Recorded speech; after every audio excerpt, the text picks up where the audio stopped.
Hola, muy buenos días, tengan todos ustedes. Mi nombre es Víctor Javier y saben una cosa, ¿qué creen? Sigo siendo neurótico. Hay algo que no me puede cambiar y a veces cuando escucho yo que dicen, no, es que me gustaría hablar más bajito, etcétera. Es que no puedes cambiar la genética. Tenemos voces específicas. Yo tengo una voz fuerte. Y mi hermano me decía, ¿y por qué me gritas? Yo no te estoy gritando, así hablo, ¿no? Porque tengo una voz fuerte y procuro hablar tranquilo, pero tengo una voz fuerte. Entonces, eso no lo puedo cambiar porque es parte de mi ser, ¿verdad? Y a veces también hablo así como si estuviera enojado, ¿no? Pero no estoy enojado. Sí, es como, imagínate tú a un león rugiendo, ¿verdad? Pero ya cuando está viejito el león, ya ni dientes tiene, pero le queda el rugido, ¿no? Porque es león. Y uno pues no se va a quitar ciertas cosas o ciertos aspectos que uno ha logrado a través del tiempo, ¿no? Sino son una condición ya en nuestras vidas. Pero en fin, lo importante es que estamos aquí para compartir la experiencia, la fortaleza, la esperanza, en una palabra, el amor. El amor. Estaba escuchando una radio de una parte ahí y decía que, que el amor es es mm, cada día decidir amar, ¿verdad? Cada día decido amar. Tomo la decisión de amar cada día y cada día y cada día, ¿no? Pues claro, porque el amor es una decisión diaria, porque el amor no ve la perfección, el amor ama a la persona como es, tal como ella es, sin querer transformarle nada. Es la persona la que tiene que desear transformarse o cambiar. O el amor puede invitarte al cambio, pero no va a obligarte a cambiar nada, ni va a estar picándote las costillas para que cambies, sino que el amor es así, sencillo y práctico. El amor es una decisión diaria, ¿no? Y aprender a comprender lo que amamos, aprender a ser paciente con quien amamos, porque también la persona que nos ama nos tiene paciencia, o por lo menos debe de hacerlo, ¿no? Y procura comprendernos, por lo menos calla ante algunas situaciones y entendemos que es parte de la expresión del amor. Bueno, pues hoy tenemos, lo primero es lo primero, este folleto de FAO que está muy interesante y hoy tenemos con nosotros a Marta. Marta es nuestra compañera que va a dar la lectura del día de hoy y qué bueno que está con nosotros. Gracias, amantísimo Padre Celestial, por la fortaleza y el amor que cada día nos das, por tu misericordia infinita. Gracias, amantísimo Creador, Dios del cielo y de la tierra, porque sin ti, ¿qué haríamos, Padre Santo? ¿Qué haríamos? Tú eres quien reúnes, Padre Celestial, a tu equipo, Padre mío, y tú los invitas a participar. Cuando voluntariamente se reúnen, y ellos son dinámicos en sus servicios, amado Padre Celestial, es porque tu Espíritu está trabajando en ellos. Es tu llamado, Padre mío, porque aquí no hemos obligado a nadie a quedarse o a irse. Cada quien toma su propia determinación, cada quien toma su propia decisión. Nosotros solamente queremos seguir teniendo orden en nuestras vidas. Gracias, Dios. Gracias por tanto amor con que nos has amado. En el nombre amoroso de Cristo Jesús, a ti sea la gloria y la alabanza por siempre y para siempre. Amén. Bueno, Pues ahora vamos con la lectura. Adelante, Marta. Muchas gracias, buenos días. Soy Marta Lorena, soy neurótica en recuperación, aprendiendo a vivir. Gracias por permitirme servir. Entonces, continuamos con nuestra lectura en el punto número 3. En nuestra vida de negocios. Ayer, hoy y para siempre, Dios es primero. ¿Está Él ahí? ¿Inspira en nuestro negocio justicia y derechos sólidos? ¿Honestidad? Debería de serlo. Si estamos practicando, lo más importante es primero. De lo contrario, habrá problemas, conflicto, remordimiento, fracaso. Ha sucedido. Hay un dicho en una parte del país en AA que cualquier miembro en cierto tipo de negocios nunca permanecerá sobrio porque el negocio está torcido por naturaleza. ¿Quién nos iba a restaurar la sensatez? ¿Grandes sumas de dinero o fue Dios? Llegamos a creer. Lo más importante es primero, el bien común. Es el segundo en los negocios. Así que si practicamos este principio, debemos colocar al bien común antes que nuestro propio éxito en los negocios. En consecuencia, si a pesar de que nuestras prácticas no estén en sí mismas equivocadas, dañan el bien común, no estamos practicando este principio. También debemos cuidarnos en los negocios o en nuestro trabajo. Y si estos no son dañinos, debemos cambiar las cosas a pesar de que estemos trabajando con tanto empeño que a otros les agrade. Nosotros somos primero. Y si continuamos, como se mencionó anteriormente, llegará el día en que a nadie le agradará, especialmente a aquellos cercanos y queridos por quienes estamos trabajando extra. Ellos lo necesitan, pero nuestro bienestar es primero. Y lo más importante es primero. Después de nosotros son otros en nuestros negocios, ya sean socios o colaboradores.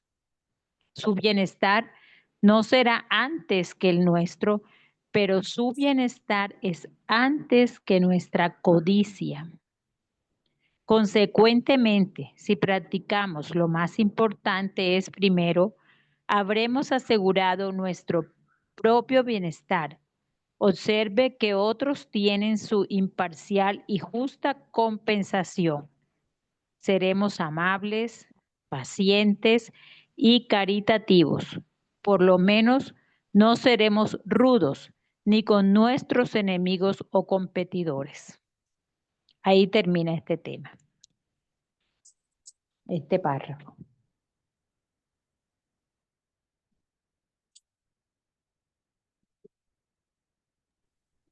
Gracias, gracias, muchas gracias, Marta. Bueno, qué interesante, ¿verdad? Qué interesante lo que nos plantea FAO en cuanto a que necesitamos ver cómo hacemos negocios. El día de ayer Buenos días. estaba, eh, estaba platicando Días. persona, ¿verdad? Estaba platicando con una persona acerca de, este, de esto precisamente. Y le decía pues que yo ganaba buen dinero vendiendo libros y aprendimos a vender libros formando la necesidad en las personas, una necesidad y teníamos que hacer sentir a la persona y hacerle ver y entender que lo que le estábamos vendiendo era un producto para el beneficio de ella y su familia. y teníamos que convencer a la persona con todo tipo de argumento que pudiéramos para vender o colocar eh, estos libros. Claro que no eran cualquier libros, eran a veces enciclopedias grandes o libros acerca de la mente y otras cosas, ¿no? Pero naturalmente que nuestro trabajo era formar una necesidad en el interior de la persona. Y lo estaba haciendo de esa manera. Pero un día sucedió algo que me impactó. ¿Y qué es lo que pasó? Pasó que llegué a una casa y estuve hablando con la señora, la ama de casa, y vendí bastantes libros ahí, como dos enciclopedias y otros libros, ¿verdad? Acerca de la mujer y acerca de cocina. En fin, los libros son útiles siempre, pero nosotros trabajábamos para convencer a la persona. Cuando regresé a la semana por el primer pago que iba a hacer, y ese primer pago me correspondía a mí, entonces la mujer salió de su casa acongojada, diciéndome que su esposo, que había tenido una situación difícil con su esposo porque era mucho dinero el que se tenía que gastar en eso. Ella había firmado un contrato y, y bueno, en el momento me dijo, me jaló un compañero que iba conmigo, ¿verdad? Y me dice, es que ya lo firmó. Entonces yo no le hice caso, me volví hacia la mujer y rompí ese, ese contrato y le dije, no se preocupe, señora. Lo principal es que usted esté bien con su esposo, ¿sí? Y eso es todo. Y muchas gracias, que la pase bien. Y aventé eso a la basura. Entonces la persona me dijo, pero si ya lo tenías, ¿por qué lo dejabas ir? Porque yo no puedo vivir con algo por ganar una miseria y porque además ella no iba a poder pagar, iba a tener problemas con, iba a tener problemas con la empresa. La empresa iba a tener un problema. Entonces, ¿qué estamos haciendo? ¿Vendiéndole problemas a la empresa para ganar un dinero, codiciando un dinero y pisoteando un matrimonio? ¿Sabe que no? Yo no. Así que mejor lo rompo y lo tiro. Y, y eso es todo, ¿no? Pero a partir de entonces dejé de vender libros. Dije, yo no puedo hacer eso. No puedo estar convenciendo a la gente, formándoles necesidades que realmente no ocupan. Que en el momento en que estoy hablando con ellos, llego a convencerlos porque les explico del beneficio del libro. Y quizás no esté mintiendo, pero yo entiendo que es un trabajo de seducción lo que estoy haciendo. Así que no, yo no quiero eso. Y me dediqué a otra cosa.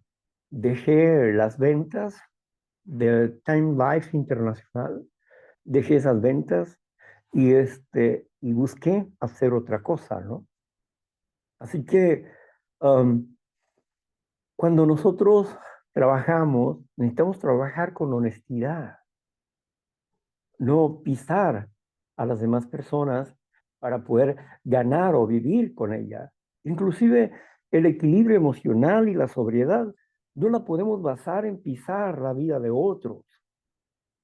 Por eso el octavo y el noveno paso nos hablan de la prudencia que debemos de tener para con las personas. Cuando se nos dice que habrá puertas que no se tienen que abrir y que no se tienen que abrir no es por causa nuestra, porque dice, reparamos directamente a cuanto nos fue posible el daño causado, excepto cuando el hacerlo implicaba un perjuicio para ellos o para otros. Si implica un daño para ellos o para otros, pues yo debo de quedarme callado, ¿verdad? Porque, ¿cómo le voy a decir a un amigo que nunca se dio cuenta que tomé su auto, que me lo rodaba de vez en cuando, en las madrugadas, y me lo llevaba y lo venía, lo traía, etcétera, y que me tiene en gran estima y que le voy a hacer un daño, porque él no lo vio nunca? ¿Cómo le voy a decir yo? Oye, fíjate que yo agarraba tu carro, iba y venía y eso. No, yo no voy a decirle eso. ¿Por qué? Porque lo que haría con eso, si le haría un daño a él, le haría un daño a él y se rompería lo bueno que hemos cultivado. Así que se lo dejo en manos de Dios. O la otra cuestión, si yo cometí adulterio con alguna mujer, no voy a ir con el esposo y le voy a decir, ¿sabes una cosa? Quiero que me perdones porque tuve relaciones con tu esposa. ¿Verdad que no? Pues no, porque se rompe, se daña el matrimonio. O, o voy a declarar a una empresa por quedar bien yo con la empresa y por quedar bien yo con un principio, y voy a declarar en la empresa que yo estaba haciendo malas cuentas y que estaba dañando a la empresa y que estuve robando durante tanto tiempo, etcétera. Pero, ¿y qué implica con los tuyos? ¿Qué implica con tu familia? Si llegaras a ir a la cárcel o si llegaras a tener que pagar todo ese dinero, ese defalco, ¿qué pasaría con la familia? O sea, tu familia tendría que vivir el estrago de tu deshonestidad. Dañarías a terceros en tu casa. Por eso hay cosas que uno tiene que ser prudente, como en la ocasión en que una persona, después de estar dialogando con él en cuanto al programa de recuperación se refiere durante algún tiempo, y él dijo, ¿sabes qué? Yo he estado platicando contigo, pero quiero decirte algo. Dime, esto fue allá hace muchos años. Y dice, y le digo, y dime, ¿qué pasa? Oh, pues, este, yo maté a una persona. Y luego, ¿en qué condiciones? ¿Qué estabas haciendo? ¿O cómo fue? No, pues, estábamos drogados y peleamos por la droga y lo maté. Y ahí mismo lo enterré. Y yo quiero confesarlo a- a- para que, para pagar, si es prisión, pues pagar con prisión. Y eso, para que las personas conozcan el paradero de él. ¿Hace cuántos años pasó eso? Pues ya son como unos 20 años, dijo él.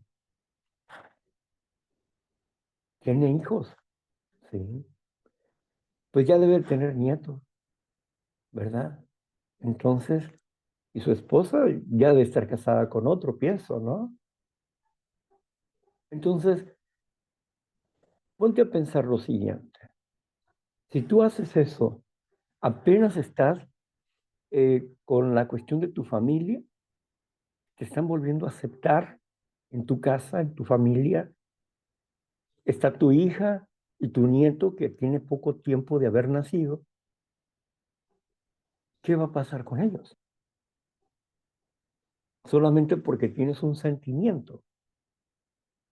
Acuérdese que el sentimiento es engañoso y tenemos que trabajar con la razón de las cosas.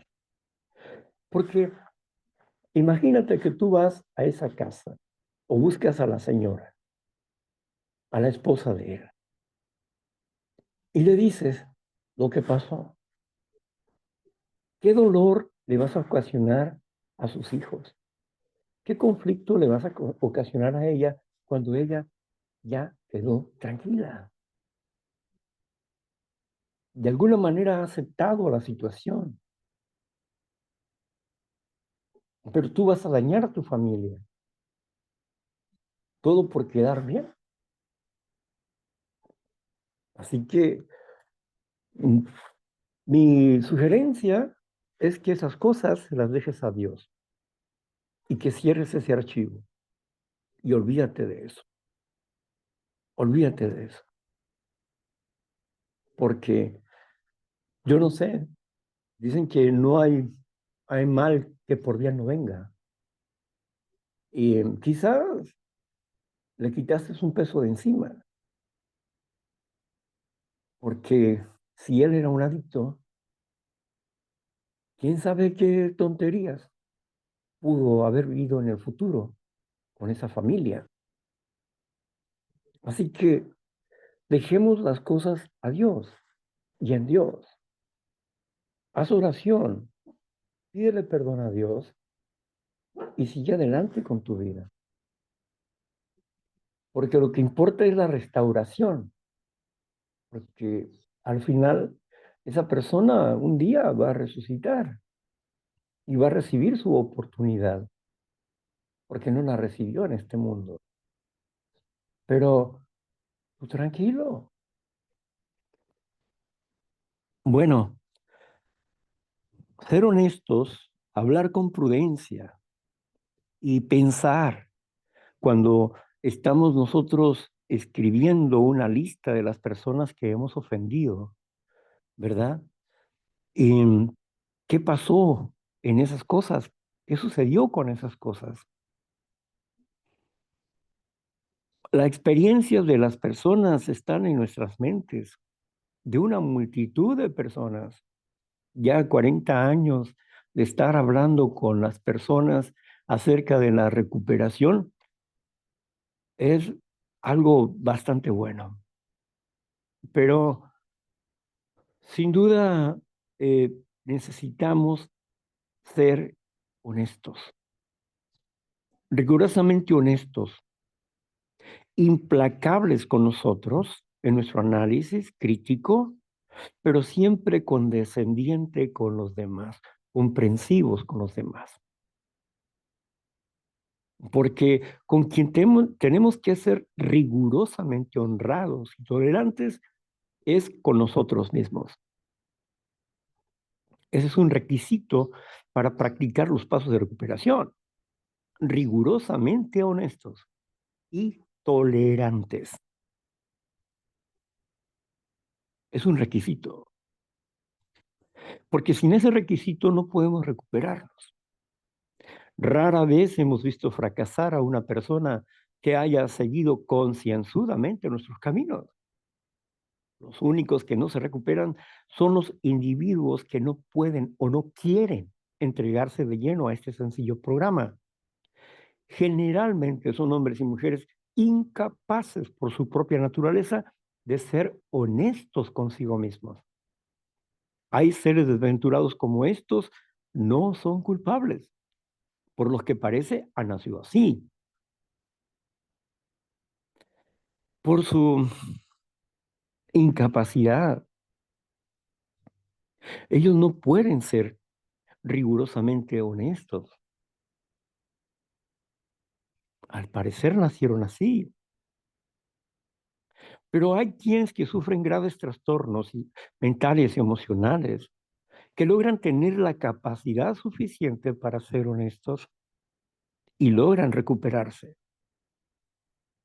O sea, que la excepción a la regla de aquellos que no se recuperan son aquellos que no se atreven a vivir su realidad, que pueden detectar y admitir, pero no se atreven a corregir.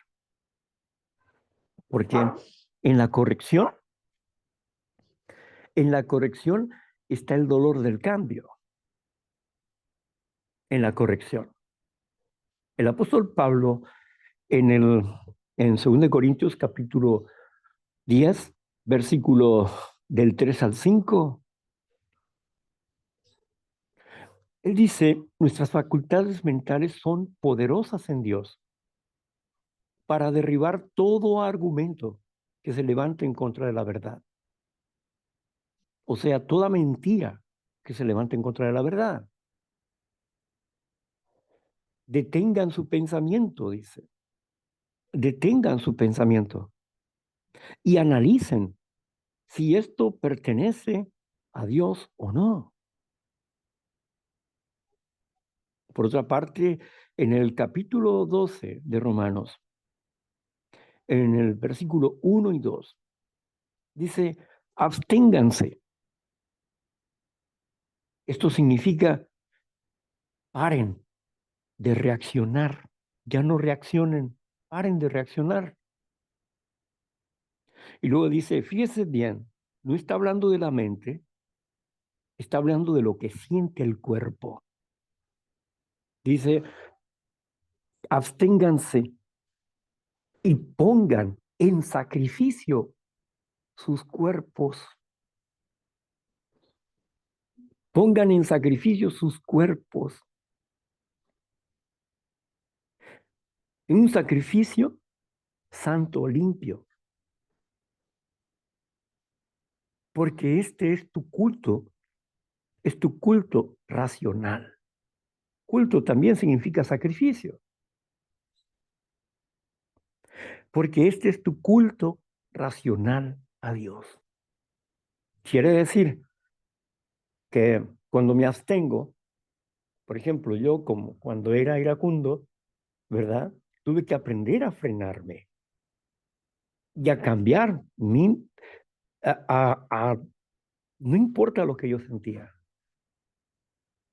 no importa cuánto temblaba y cuánto tenía que llorar por haber frenado, por haber permitido que la otra persona me ofendiera, o sea, porque el orgullo estaba siendo tocado en mí, pero tenía que derribar eso y tenía que no reaccionar como Dios me dice y poner en sacrificio mi cuerpo. Y si mi cuerpo parecía que se iba a distorsionar o estallar o lo que sea, pues prefiero la muerte en la intención de sanar que seguir enfermo. Así que tuve que enfrentarme a la abstinencia y a lo que el cuerpo me estaba diciendo, ¿no? Ay, es que siento aquí el corazón o que siento que me corren por aquí, por allá serpientes en la panza. No, no importa lo que sientas. Lo importante es que frenes y que le enseñes a tu cuerpo a que ya no va a sentir eso. Cuando frenamos nuestra reacción, tenemos que enseñarle a la memoria reactiva, que está unida al instinto, que deje de hacer eso. Queremos cambiar de dirección, pero el apóstol Pablo no se queda solamente en esto. En en el primer versículo dice, pues, absténganse y presenten sus cuerpos como un sacrificio vivo, santo, agradable a Dios. Y en la segunda parte dice, y transfórmense, no se conformen a esta sociedad, a la forma de pensar de esta sociedad, sino transfórmense, cambien su manera de pensar. Es decir, obtengan los pensamientos, los dichos de Dios y pónganlos en sus mentes y practíquenlos. Cambien su manera de pensar. Dos cosas, abstenerse y cambiar la manera de pensar. La estrategia de Pablo es correcta cuando estamos confiando en Dios, cuando estamos poniendo nuestra fe en Dios. Pero la persona que no puede tener fe en Dios le tiene miedo a lo que está hablando el cuerpo porque le hace caso, demasiado caso al cuerpo, porque es una reacción neurótica es que se somatizó, dicen, ¿no? Pero somatizar significa que es un síntoma. Y un síntoma, si tú rompes la causa, el síntoma se va. Si acabas con la causa, el síntoma se va. Causa y efecto. Si la causa de mi forma de reaccionar era lo que mi cuerpo me hablaba, enseñé a mi cuerpo a reaccionar de cierta manera, con miedo, pero ahora, valientemente, me abstengo porque sé que es el camino y entonces transformo mi manera de pensar y esos sentimientos, esas cosas que sentía, se van.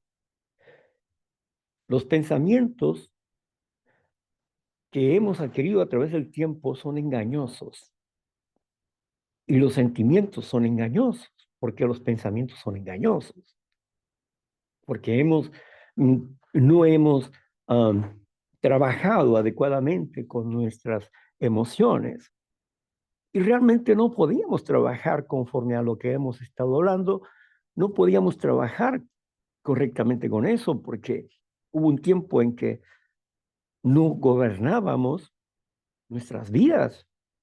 Fuimos gobernados por los padres y antes de los padres fuimos gobernados por los instintos y luego después de los instintos nuestros padres y luego de nuestros padres pues la influencia de todo este mundo injusto, mentiroso, ladrón, estafador, asesino, de este mundo lleno de perversidad. Absorbimos las formas de pensar de esta sociedad. El que no, el que no roba no avanza, ¿no? O el que no tranza no avanza. Ese es el dicho generalmente, ¿no? De la gente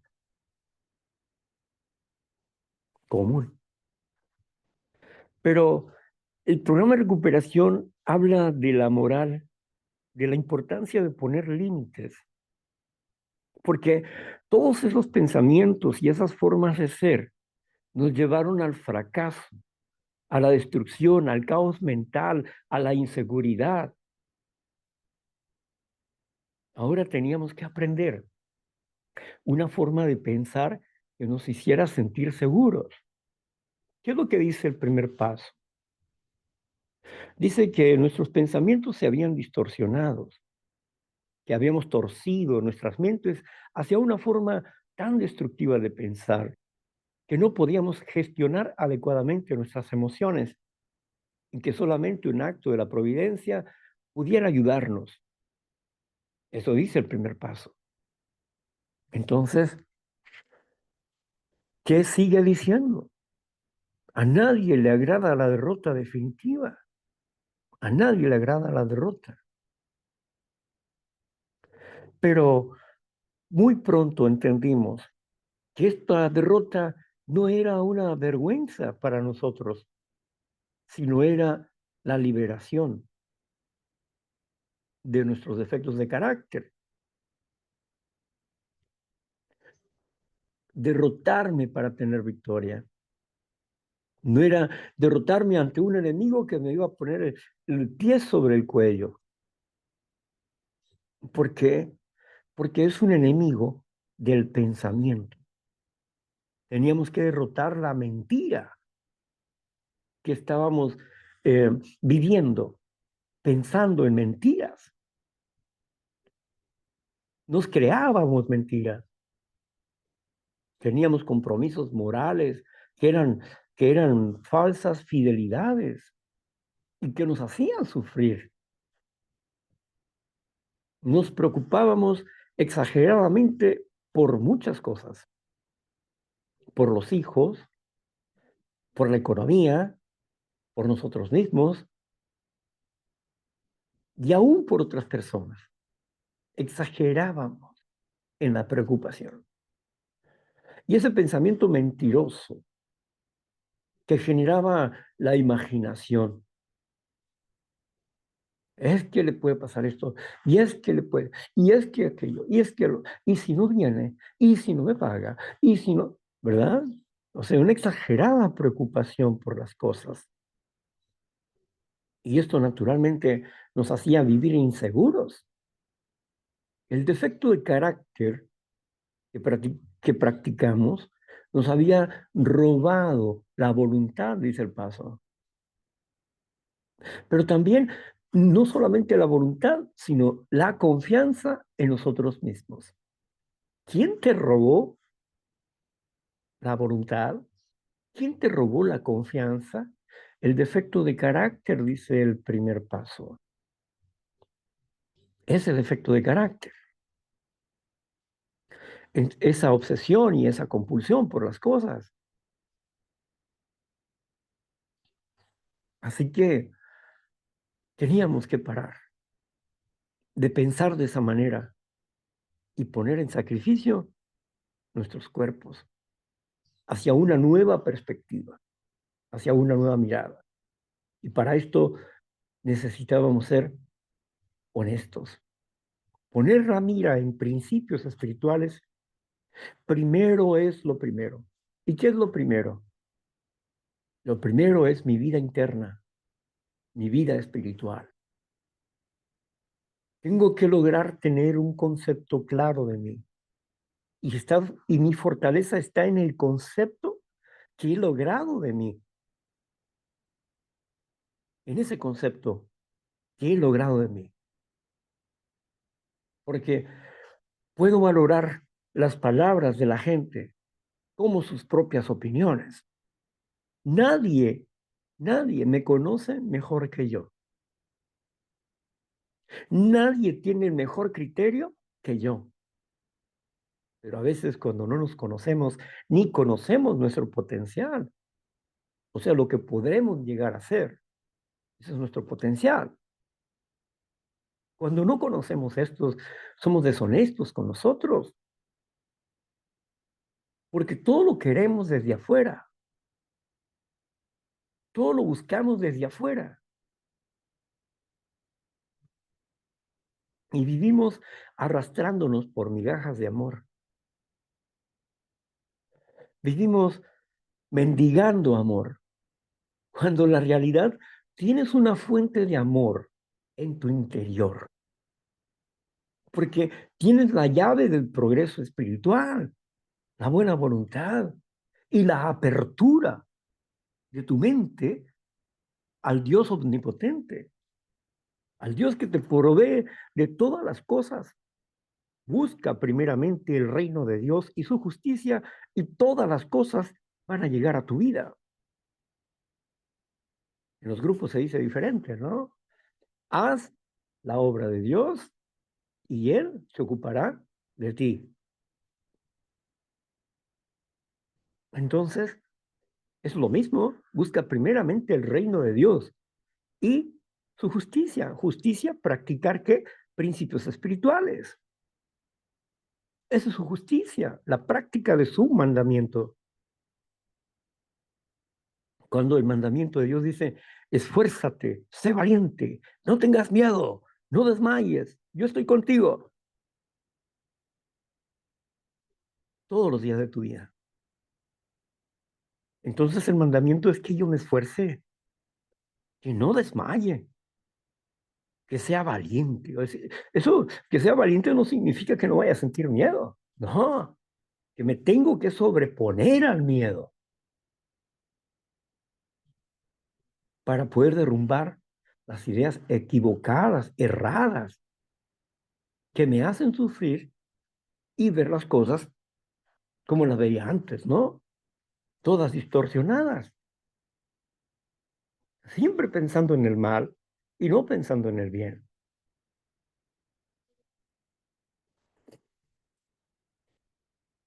Así que necesitamos, necesitamos ser honestos en todas las áreas de nuestras vidas, en todas las áreas. Hay una bárbara filosofía que nos habla el tercer paso. Cuando la persona dice, está bien, es el segundo paso. Está bien, dicen, en cuanto a la adicción que tengo, ¿verdad? Cualquiera que sea la adicción, En cuanto a la adicción, me voy a encomendar a Dios y voy a estar en el grupo. Pero todas las demás cosas, yo las domino. Esa bárbara filosofía parece muy buena, parece correcta, pero lo que parece es que el individuo no se ha dado cuenta que sus pensamientos están torcidos y distorsionados y que si se abstiene solamente de su defecto principal, si se abstiene nada más y quiere arreglar las cosas por él solo, lo único que va a lograr es sufrir más y hacer sufrir más a las personas. ¿Por qué? Porque no va a cambiar. ¿Cuántos pensaban que dejando de beber o dejando de consumir, de comer, sí, de teniendo una dieta adecuada, etcétera, iban a ser mejores personas? Pero no podía ser así. ¿Por qué? Porque simple y sencillamente que cuando la persona se abstiene de un defecto de carácter, cualquiera que éste sea, entra en conflicto consigo mismo. ¿Por qué? Porque ese es un efecto y no es la causa. He dicho y lo repito y lo voy a repetir 100,000 veces para que eso lo aprendan. Es una sola enfermedad. No hay 5 enfermedades.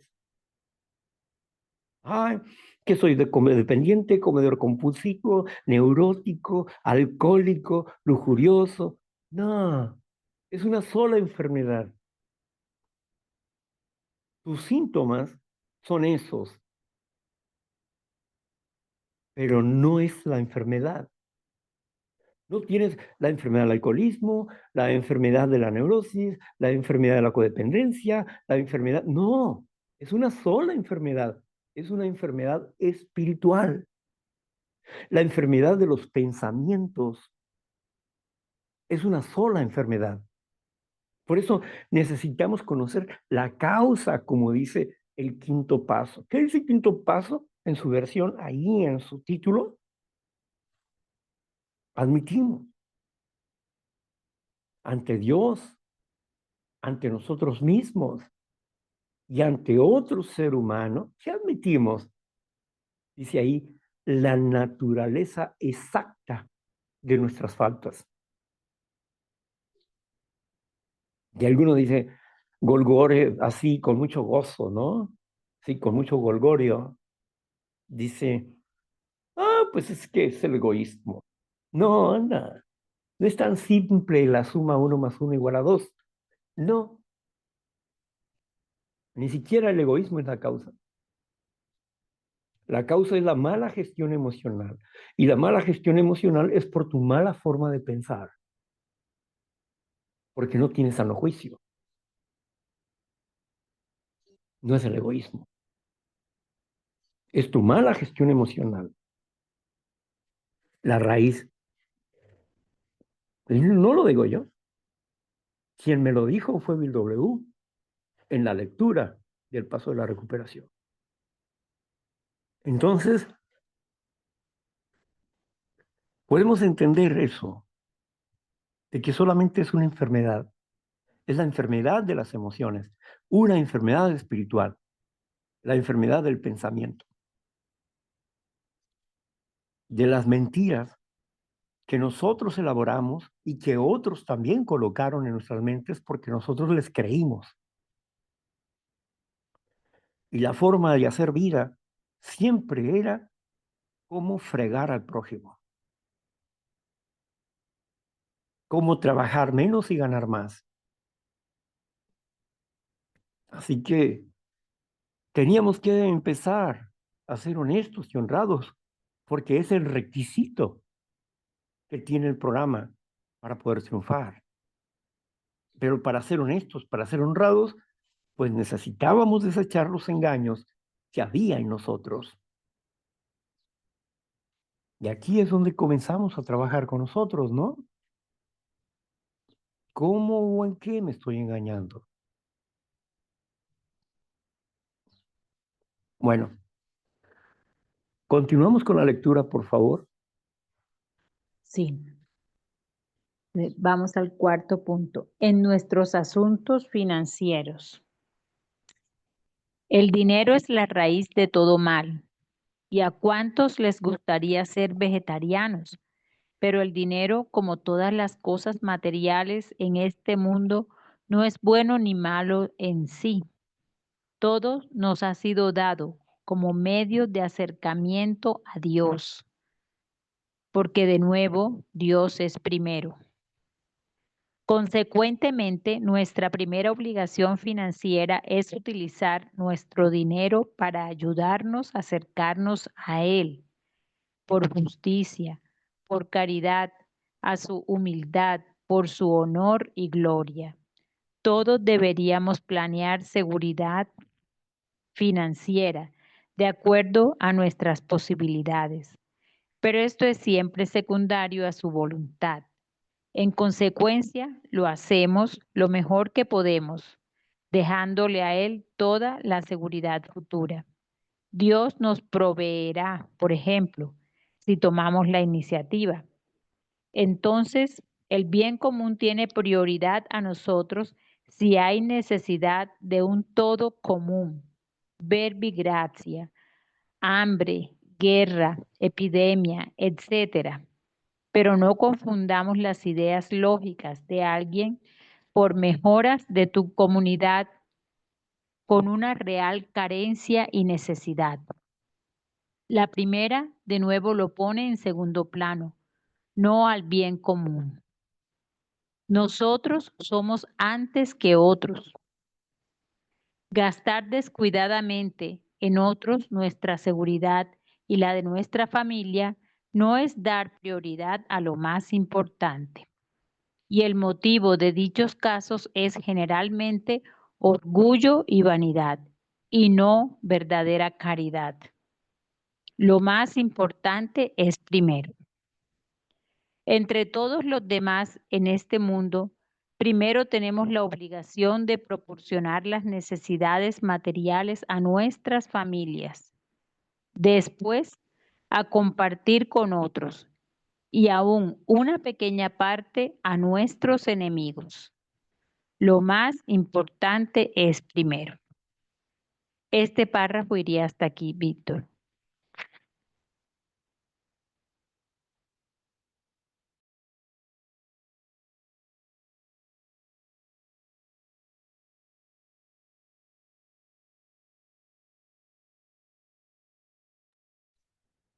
Bueno, pues hablamos acerca del dinero y estábamos hablando acerca de la honestidad en los negocios.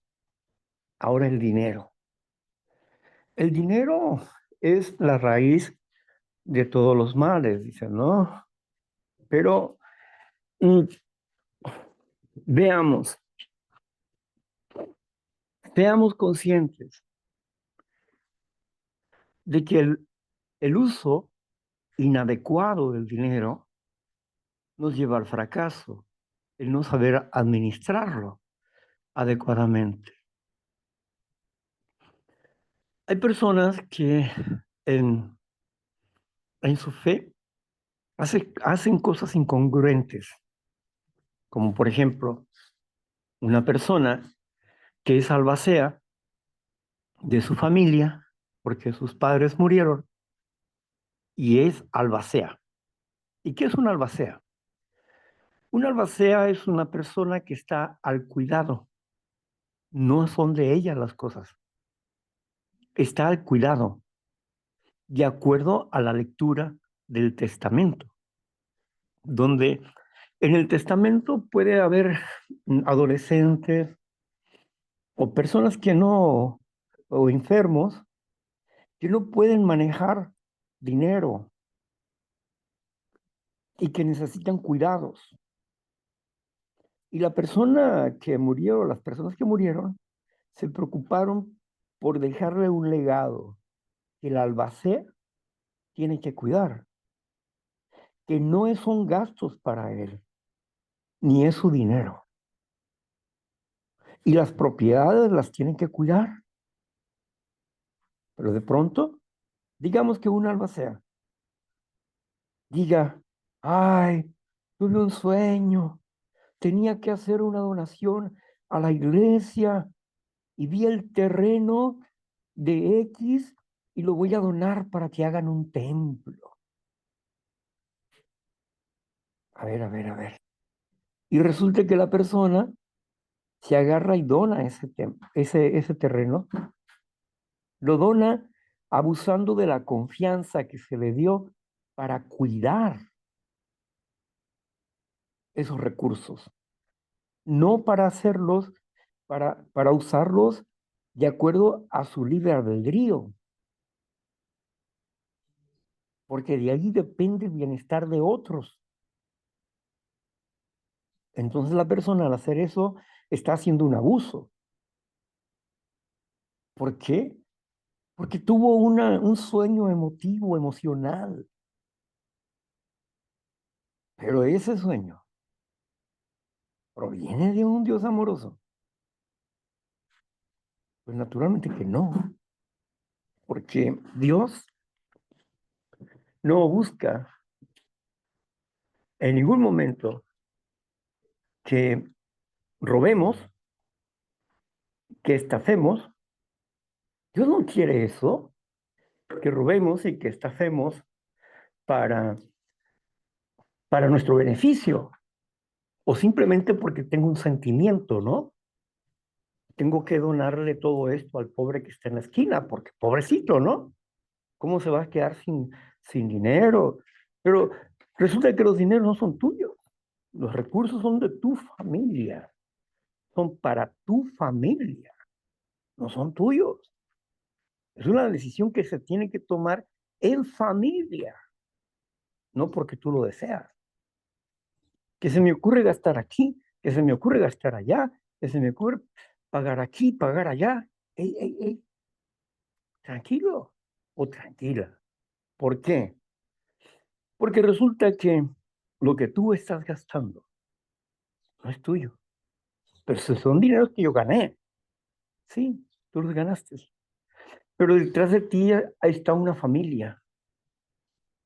Detrás de ti están personas que dependen de ti. No estás solo o sola.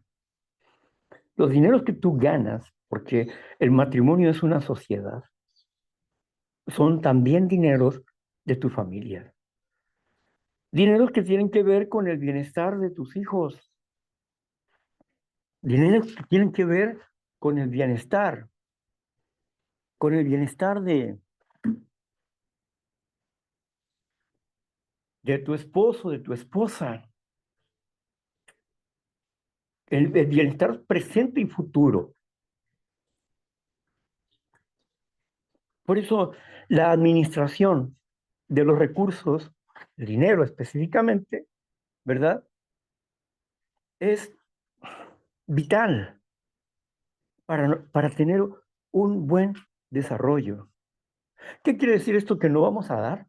Sí, vamos a dar, pero de lo nuestro. Que del salario o de lo que yo gane, puedo tomar una parte para obsequiar, pero una parte para obsequiar. Pero no voy a dejar a la familia sin recursos o no voy a dejar a los hijos sin futuro, solamente porque tengo la emoción de estar dando a quien se me ocurre.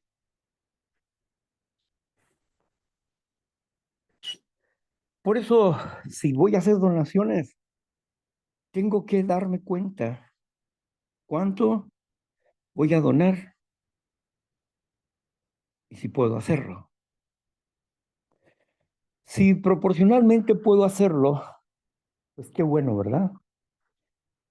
Pero tengo que entender que debo de tener también una reserva prudencial por cualquier cosa, si es posible.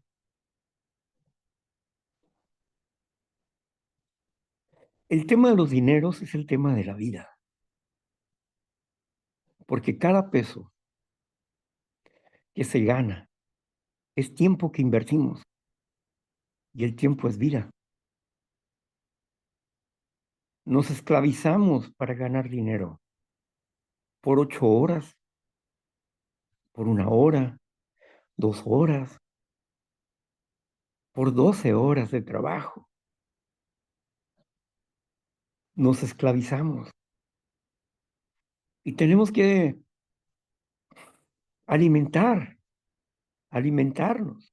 vestirnos, calzar, pagar los impuestos, pagar cada mes los biles, las cuentas. Si tenemos una entrada de recursos limitados, pues no podemos dar mucho, pero sí podemos dar. Porque no hay nadie tan pobre que no pueda dar. Podemos dar. Podemos dar nuestro tiempo. Podemos hacer un servicio comunitario. Podemos ir a visitar a los enfermos.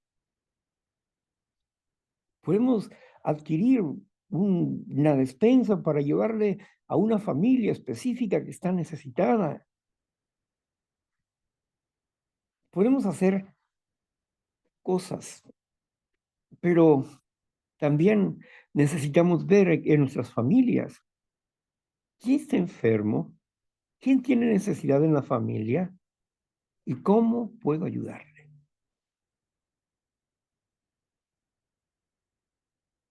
No voy a arreglarle la vida, ni va a ser mi responsabilidad su existencia, pero en su carga le puedo ayudar,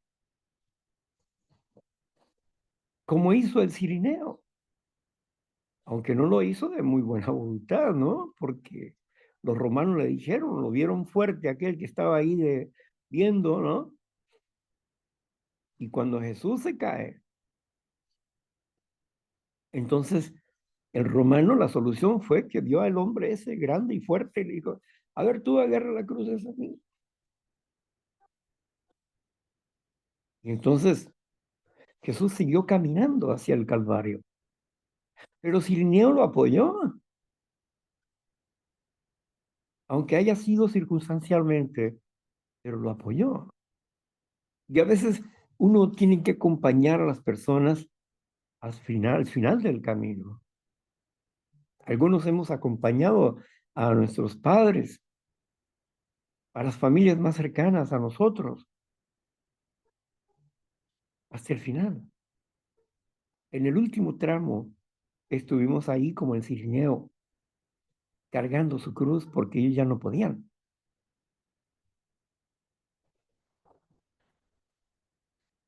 Por eso necesitamos pensar, porque ponemos en riesgo el patrimonio de la familia. Y el dinero que se va, no se recupera, se va. Vienen otros dineros, ¿no? Pero lo que ya tenías ya se fue. Ya ni llorar es bueno.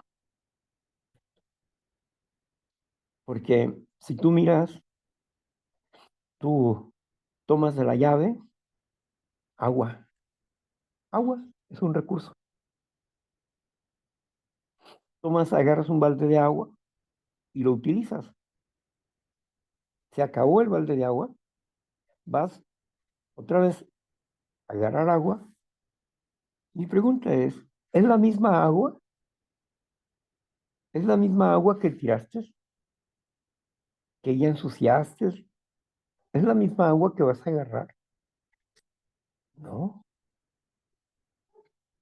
es otra agua. Asimismo, los recursos que gastamos ya se gastaron. Ya se gastaron. Ese dinero no va a regresar. Ese dinero ya se fue. Vamos a tener que empeñar nuestra vida.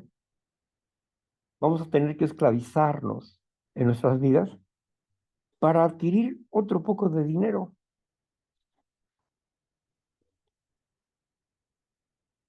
Ese nuevo balde de agua, ¿verdad? No es la misma que ya se perdió. Es nuevo, es nueva esa agua. Asimismo, los dineros, igualmente, los dineros, porque representan igual lo que representa el agua, representa la vida, la inversión de tu tiempo, el esfuerzo que invertiste durante muchos años te da un beneficio, una pensión. Esa pensión, ¿verdad? Que te ganaste por 35 años de servicio, por 30 años de servicio. No es un regalo, es algo que por derecho obtuviste,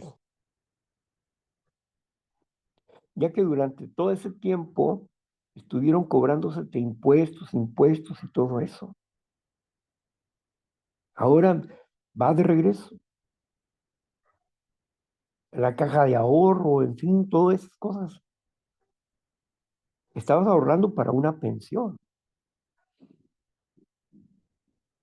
y ahora ya tienes una pensión. ¿Y qué quiere decir eso? Quiere decir que tienes una llave abierta, donde cada día te cae vida, porque los recursos son representativos de la vida. Todos los recursos que nosotros tenemos es, es una administración, ni siquiera es nuestro porque estamos aquí, porque representamos en esta tierra ser el dueño o el propietario de un lugar. Pero realmente, todo esto, el día que yo me muera, ¿qué va a suceder? Pues quién sabe qué vaya a suceder. Pero otro va a venir a vivir aquí. ¿Serán mejores que yo, peores que yo? No lo sé. Pero otras personas van a venir aquí. Así que mm, no puedo decir, ay, tengo esta propiedad y valgo tanto, ¿no? No, yo no valgo por la propiedad, no valgo por un título, valgo por lo que soy.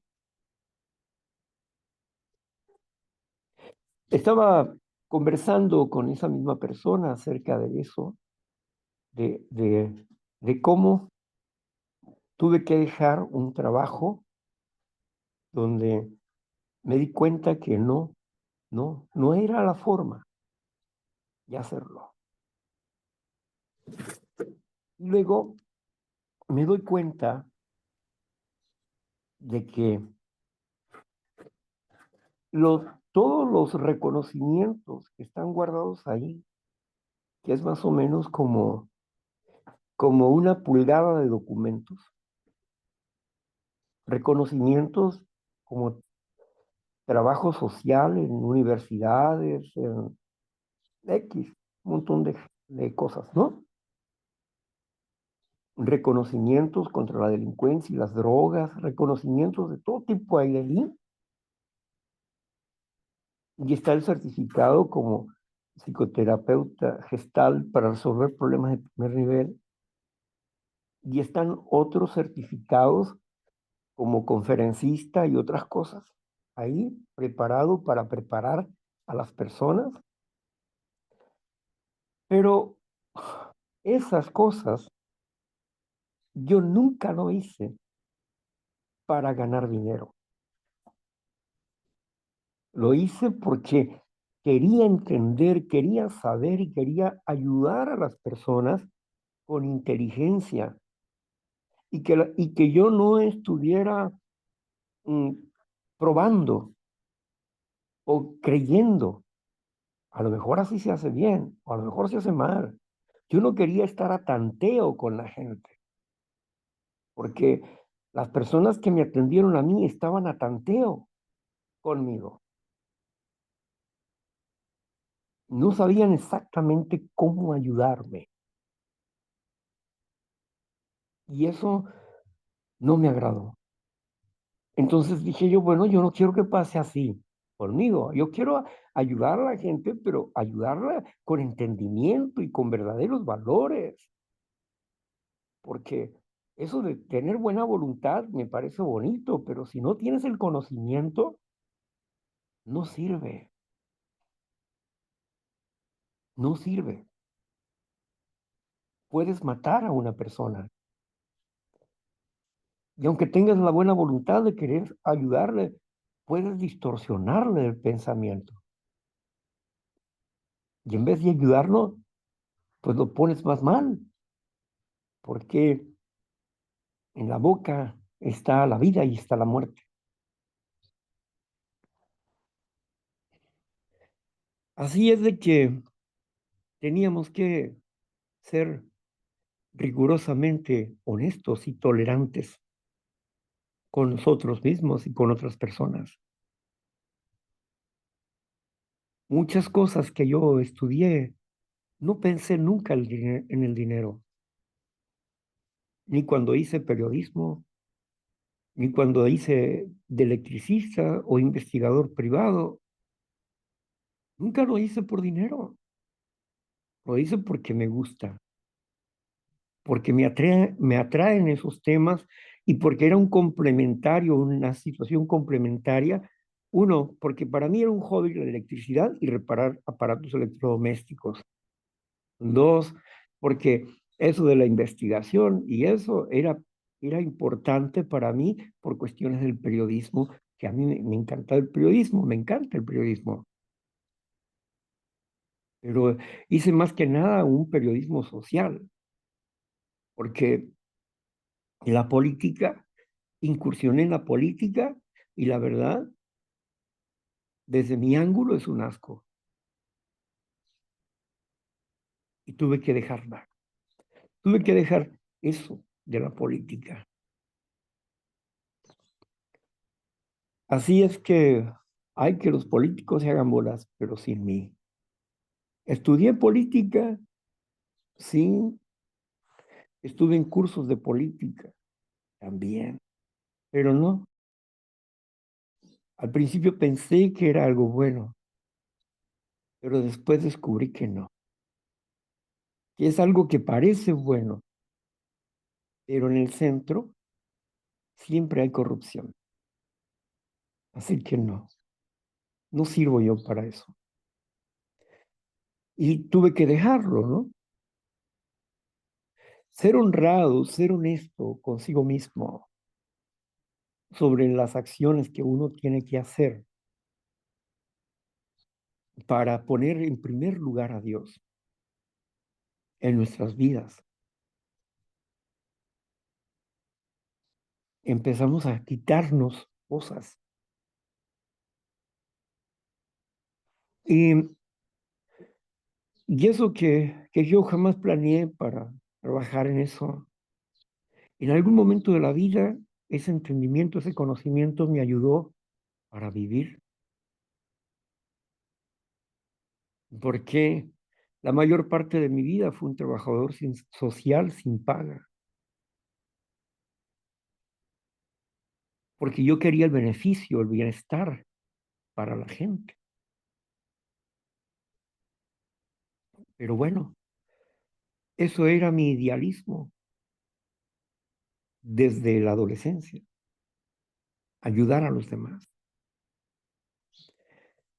Ahora que ya estamos en otro plano de la vida, pues eso que antes no pensaba que pudiera servirme para eso, pues hoy lo uso, porque al final de mi vida digo, bueno, yo no tengo ninguna pensión, ¿verdad?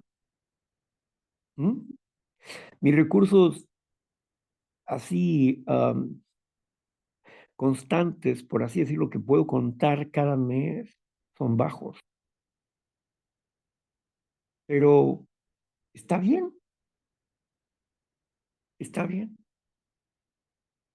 Por eso es que decidí hacer uso de mi profesión con la experiencia que tengo.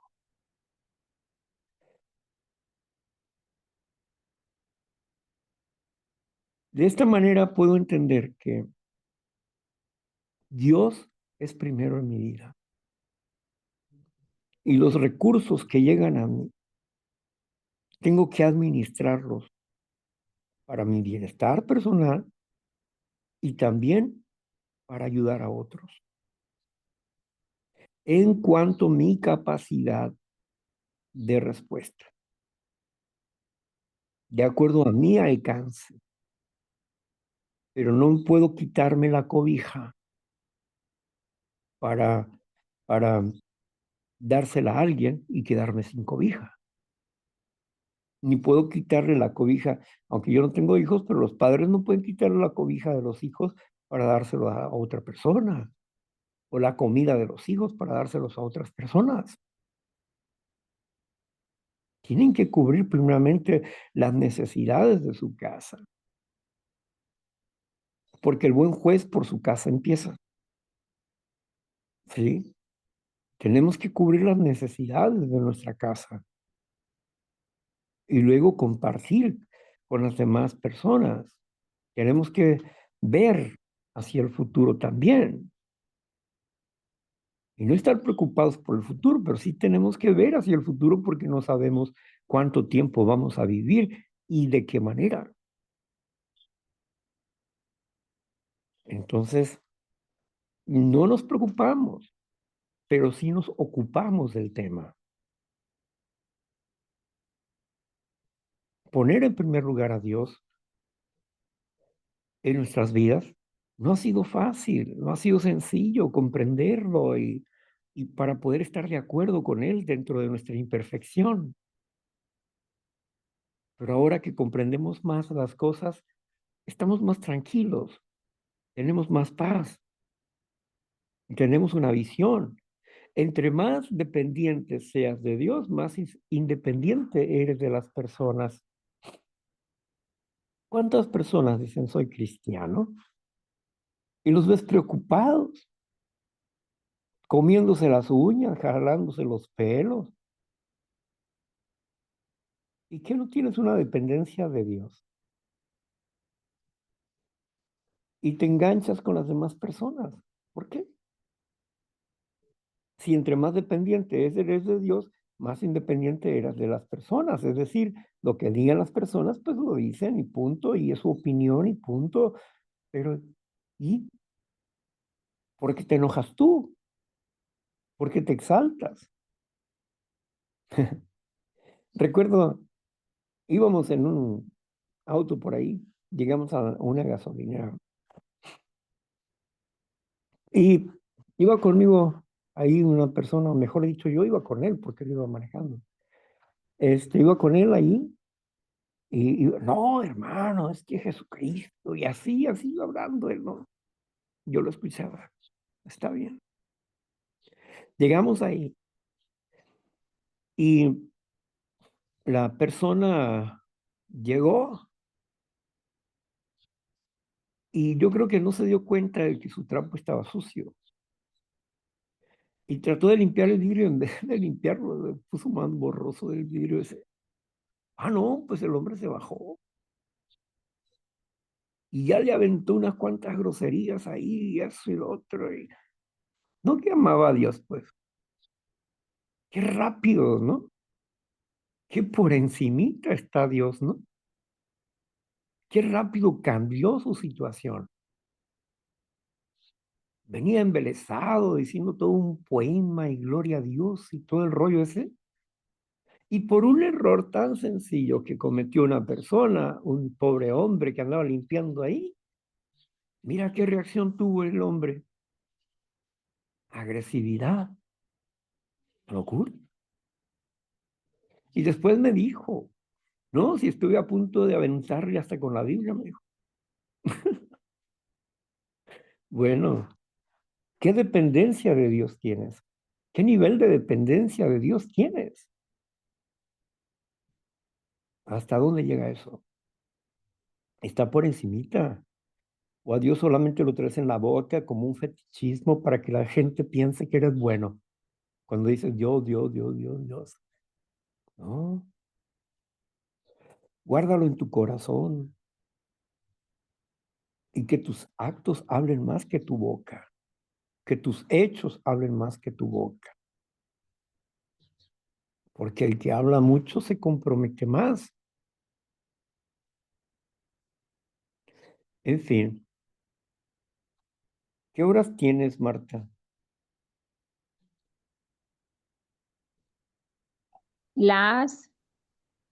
Acá en Colombia, 12 menos 5.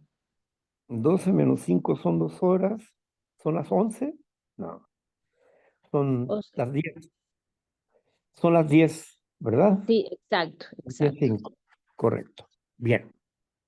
Tenemos todavía 25 minutos. A ver, 8:30, Ok, 9:30. No, ya nos pasamos.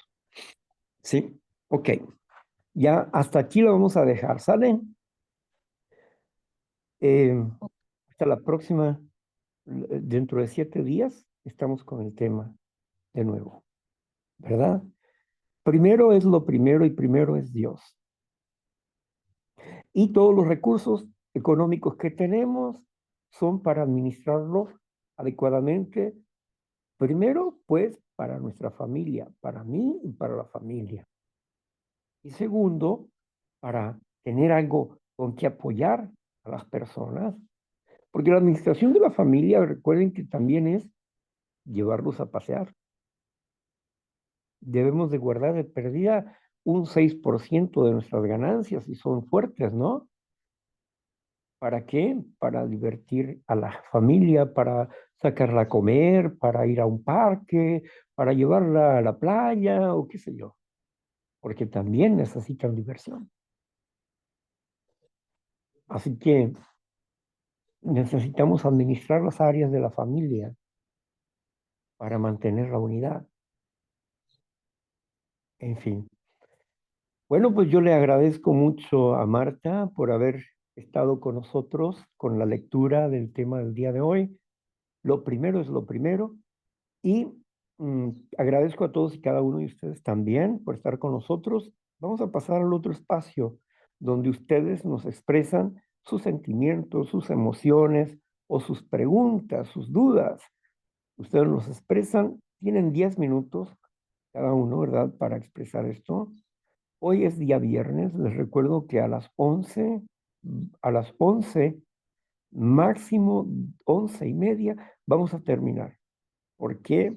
Porque tengo otro compromiso con el grupo Leyes, así es que hasta ahí vamos a llegar. Pero bueno, después de agradecerles, voy a cerrar aquí la grabación. Vamos a cerrar esta grabación.